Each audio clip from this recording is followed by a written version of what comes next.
안녕하세요. 오늘 저희와 함께 깊이 들여다볼 자료는요, 멜버른 시티 교회 유튜브 채널에 올라온 영상인데요. 믿고 싶은 것이 아니라 진리를 믿어야 한다는 좀 제목이 강하죠? 네, 제목부터가 좀 생각할 거리를 던져주는 것 같습니다. 네, 특히 요한계시록 해석, 그중에서도 장차될 일, 이 부분에 대한 여러 시각들, 그리고 한국교회에 영향을 많이 미쳤다는 그 세대주의 종말론 있잖아요. 네, 맞습니다. 그 부분을 집중적으로 다루고 또 비편적으로 분석하는 내용이죠. 그래서 오늘 청취자분들께서 이 복잡한 주제를 좀 명확하게 이해하실 수 있도록 저희가 핵심적인 부분들을 잘 짚어보겠습니다. 좋습니다. 이 자료는 우선 요한계시록 구조를 그 1장 19절을 따라서 세 부분으로 나눠요. 요한이 본 것, 그러니까 과거죠. 그리고 지금 있는 일, 현재. 마지막으로 장차될 일, 미래 이렇게요. 과거, 현재, 미래로 나누는군요. 네.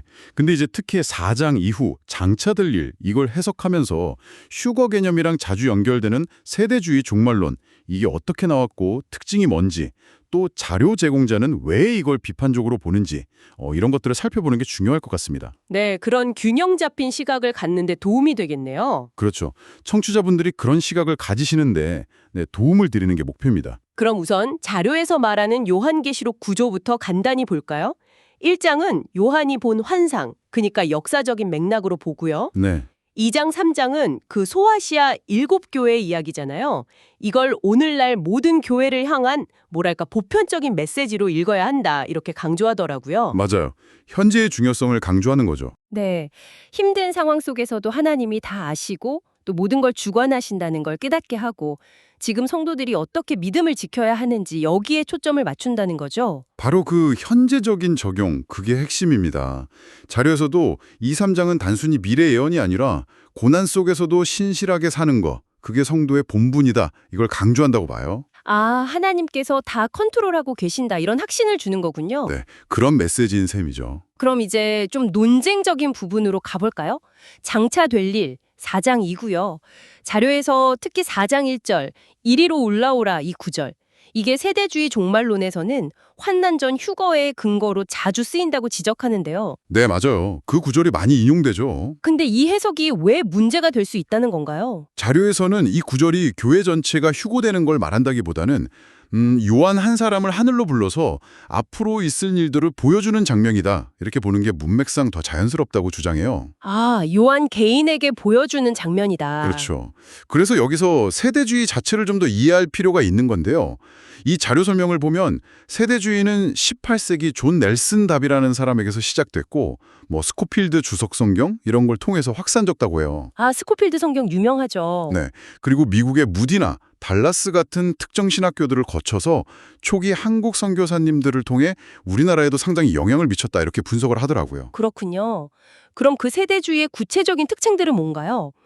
자료는 이걸 어떻게 평가하는지도 궁금한데요. 자료가 몇 가지 특징을 딱 짚어요. 첫째는 성경, 특히 예언서를 너무 문자 그대로 해석하려는 경향. 문자주의요? 네.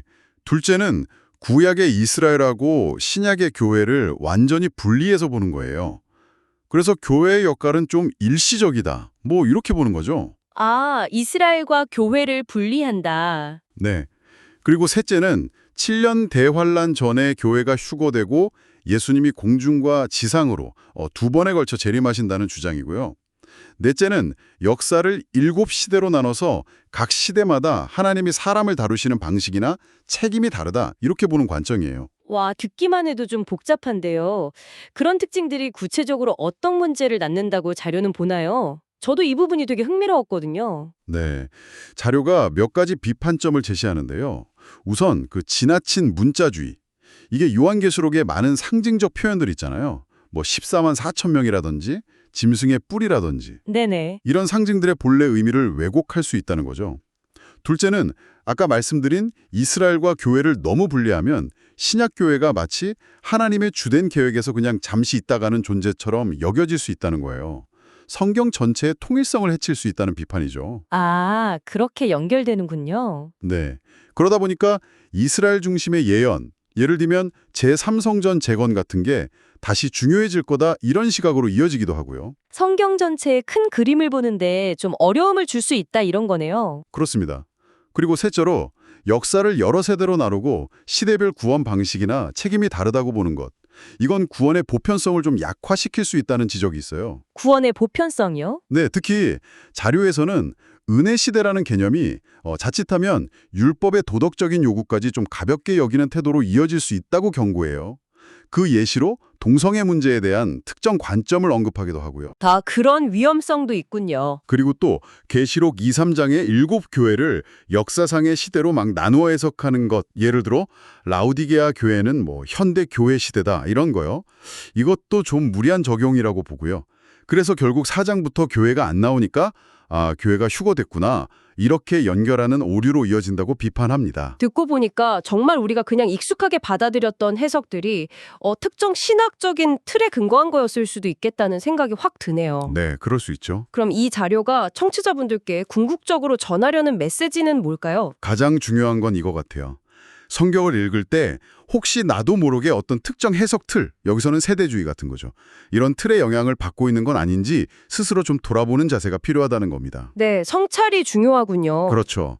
우리가 교회에서 익숙하게 들어온 그런 종말론 개념들, 휴거 시점이라든지 7년 환란 같은 것들이 사실은 다양한 신학적 해석 중에 하나일 수 있다는 걸 아는 게 중요하다고 자료는 강조하고 있어요. 맞습니다. 결국 이 자료는 특정 해석에 너무 얽매이지 말고 그 기록된 역사적 배경이나 목적을 충분히 생각하면서 성경 본문 자체에 좀 더 충실하자 이런 노력이 필요하다는 거네요. 네, 바로 그거죠. 미래에 대한 막연한 두려움이나 호기심을 자극하는 그런 이야기에 집중하기보다는 지금 여기서 현재에서 어떻게 믿음의 길을 갈 거냐 여기에 초점을 맞추는 게 성경의 진짜 요구다. 이런 점을 강조하는 것 같아요. 정확합니다. 자료는 또 두려움 때문에 당장 위안을 주는 그런 쉬운 답이나 익숙한 해석에 그냥 안주하려는 경향 이걸 경계해야 한다고 말해요. 그 개구리 비유도 있었죠. 네, 서서히 뜨거워지는 물 속의 개구리 비유요. 당장의 안일함이 오히려 더 큰 위험을 가져올 수 있다. 이걸 지적하면서 조금 불편하더라도 진리를 마주하려는 용기가 필요하다. 이렇게 역설하는 거죠.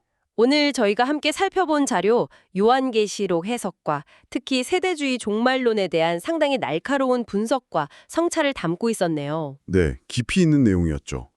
핵심은 그거 같아요. 우리가 듣고 싶거나 이건 내가 믿고 싶다 하는 그런 이야기가 아니라 성경이 정말 뭘 말하는지 거기에 귀 기울이려는 자세가 중요하다는 거겠죠? 네, 맞습니다. 진리를 추구하는 자세죠. 청취자분들께 마지막으로 질문 하나 던지면서 마무리하고 싶습니다. 여러분은 삶에서 여러 정보나 주장을 만날 때요. 그게 좀 불편하거나 이해하기 어렵더라도 그 본질을 파악하려고 애쓰시는 편인가요?